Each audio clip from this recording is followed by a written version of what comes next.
Good evening all. AHP, abnormal head posture, not always strabismic or nystagmic.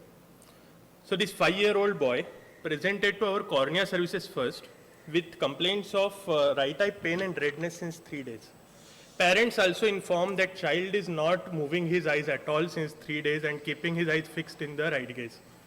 On examination, the patient was actually referred to our department for this, to strabismus department for this abnormal head posture. On examination, he had AHP, large AHP of 30 degrees left face turn. On motor examination, he was orthotropic. His extraocular motility was free and full in all the gazes, and he had no nystagmus. On anterior segment examination, he had a scleral and episcleral congestion in the nasal and inferior nasal quadrant in the right eye. His fundus examination was normal. B-scan revealed subtenous fluid in the infranasal quadrant. So the diagnosis, provisional diagnosis of right eye diffuse anterior scleritis with posterior scleritis was made.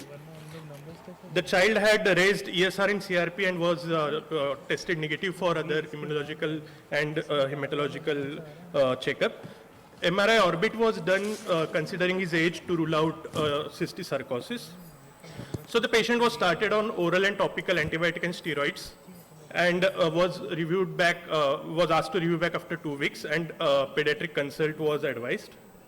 So after 2 weeks, he showed the resolution of anterior scleritis, and also there was regression of fluid in the subtenous space on B-scan. There was simultaneous correction of his large AHP of 30 degrees. So summarizing the case, this case was of acquired left face turn in diffuse scleritis, which on treatment showed resolution of scleritis resulting in correction of abnormal head posture. So this was AHP to relieve pain by keeping the eye in abducted position. So abnormal head postures can be of various causes, ocular or non-ocular.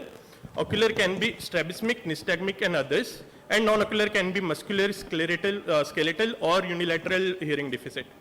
To differentiate ocular and non-ocular causes, the patch test is important. If you cover the one eye, the ocular causes, especially the strabismic and nystagmic, are usually ruled out. So what all other conditions can present as abnormal head posture, which are non-strabismic and non-nystagmic. So this girl, 17 years old girl, presented with large right head tilt, and she had a refraction of compound myopic astigmatism with large cylinder in both the eyes, which was the cylindrical component she was not wearing.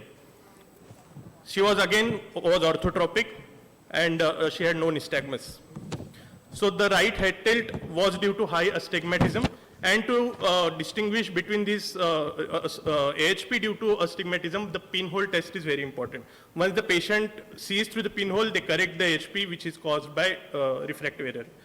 High myopes are also tend to, the studies have shown that they have chin down or chin up position as abnormal head posture.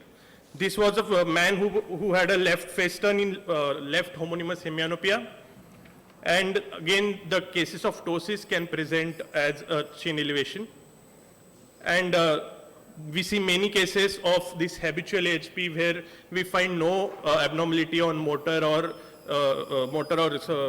anterior or posterior segment examination, and the AHP is usually habitual. So the take-home message here is, one must differentiate between ocular and non-ocular causes for AHP. Not all ocular causes of AHP are related to strabismus or nystagmus, and a detailed adnexa and ocular examination is necessary to identify various underlying causes for AHP, which may be missed on cursory examination and usually are labeled as habitual. Thank you. Thank you. Dr. Karan